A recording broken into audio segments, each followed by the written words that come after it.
You know, the moment I came back from the hospital, I just finished my chemo. I was done with the operation. I was so excited, right? Because I spent like, I don't know, 9 weeks and doing this chemo alone. And I was so looking forward to just doing things that I want to be doing in just my regular day-to-day life, like just going to sleep in my own bed, going to the toilet with the door closed, you know, and just doing things that I enjoy doing. Like that's why the first thing I wanted to do was like have a cup of coffee and read a good book, because I'm a huge fan of coffee. I'm a coffee snob, by the way. Don't tell anyone. And so I got this really cool coffee that I love, and I brewed myself this like just really fresh pot of coffee on my stovetop, and I had this book, right? It was the next book in the series that was just waiting for me. I was really looking forward to read it. It arrived. I got it online. I remember like I had this cup of coffee in one hand, and I had this book in another, and I was just gonna come out and enjoy it.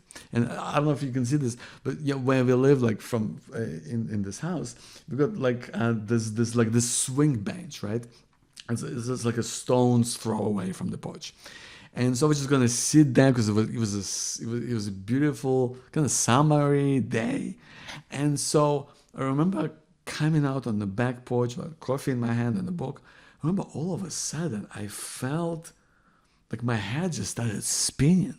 I felt so weak and so nauseous. Like it's like I almost like was losing balance, and just I was overcome with this kind of fatigue. And but I guess that's how this whole fatigue worked for me. It's just one moment I'm fine, and the next thing you're about to to crash. Somehow I made it to this couple of meters to this swing bench, and I managed to just plant myself down, and here I am, and I'm like going, wow, like that was an adventure already, you know. But still, no matter what, I'm gonna enjoy what I'm doing. And so, I take a big swig out of my coffee cup, and I nearly just like spit it out. It was so disgusting. It was yuck. I mean, it felt so awful. And so I realized in that moment, I realized that it's my taste buds, they completely changed the taste of everything. It's like, man, will I be able to just enjoy the things that I love, So I put the cup down. So you know what? It's just I'm gonna read the book. So I opened the book. I remember this weird feeling that I recognize the letters, like I can see the words, but I don't see how they connect. And it was all this jumbled kind of mess in my mind. I couldn't connect it all. Like I felt like my head was like swimming, and I felt so helpless. I remember just sitting there, I put my face in my hands, and I remember thinking, man, I'm such a mess. How am I gonna live my life? I've got this fatigue. My taste buds are gone. I put on all this weight from all the steroids that I was taking. I feel awful. How am I gonna be there for my family? How am I gonna enjoy life? How am I gonna be able to go to work? Right? I didn't know what to do with myself. So I sat there, and then I thought, you know what? I didn't go through this whole treatment thing for nothing. Maybe this is another chance at life. And if it is, then I gotta be able to take it. I can figure stuff out. I don't know what to do, but I'm gonna try and figure something out. I'm gonna get answers, and maybe as special as I'd like to think that I am, I'm sure that other people go through this. Maybe I can get answers and help myself, and maybe help someone else in the process as well. And that's frankly speaking how Simplify Cancer podcast got started, right?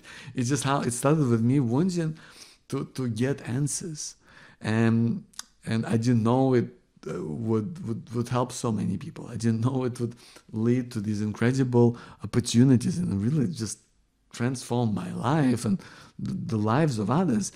But the reason why I'm telling you this is because when I began, I had nothing. I was just this guy who wanted to selfishly get answers for myself: how to deal with fatigue, how to deal with anxiety, how to deal with depression after cancer, how to go on with life, how to deal with waiting for results. Like I wanted to find ways of dealing with all that, and I didn't know what to do. And the first person I went to, I interviewed my oncologist, right? Because it was the guy I knew who knows about cancer, you know. And so that's what I've done. That's why I'm sharing this with you today, my friend. That you don't need to have all the answers. You just need to start somewhere. You just need to do one thing that is going to help you, that's going to serve you, that's going to pull you forward. That's why in this module, I've put together this implementation guide, right? And it's just a worksheet that will help you to really think of what's of your kind of journey and what's been happening in your experience with cancer and what is important to you now. And what are some of the things that you want to be doing, where you want to be directing your focus, where you want to be directing your energy. And maybe you know some of that, and maybe you've been thinking about that as well. But please do this exercise. I've designed the questions specifically to help you reconnect with that, because we all feel that things have changed, haven't they? Things change after going through this experience. And it's so important to reconnect with what's real for you now, with your values, with your way of life, in a way that really supports you, makes you feel good about yourself and the world around you, so that you can make the impact that you can make now for yourself, for the people that you care about, for people that maybe experienced a similar sense of struggle. That's why the worksheet, please download it here on this page. It's a PDF that will help you to think through things and write it down, work through it. Do the space on the PDF. You can, I don't care how you do it. If you don't want to be printing it out, just then look at the PDF and write it out on a piece of paper, or do it in your phone. Do whatever works for you, but please work through this. This is the implementation guide. I didn't want this to be a program where you just think about things, but you can actually apply. So I hope you take the time to go through this implementation guide, to make it work around you, to make it fit you and your way of life, to focus on things that truly matter to you now. I've also did a special version of Line of Control in there that you can write down as well, that might help you to even think about it a little differently as well, because that's what matters for you, my friend. And that's why I'm so proud of you. I'm so proud of you being here. And I want to thank you for being here, for taking the time. Because listen, you could be doing just about anything else. You don't have to be doing in this program, but you're here. That shows me your commitment to yourself, to living a good life. That shows me your commitment to the world that you live in. Right? Because you want to make an impact in a way that makes sense for you. That's so cool. I'm proud of you. I hope you are proud of yourself, by the way. So I'm excited to have you with me. Please work through the implementation guide. I think it can really serve you. My name is Joe Bakhmutsky. Thank you for being here, and I'll see you in the next module.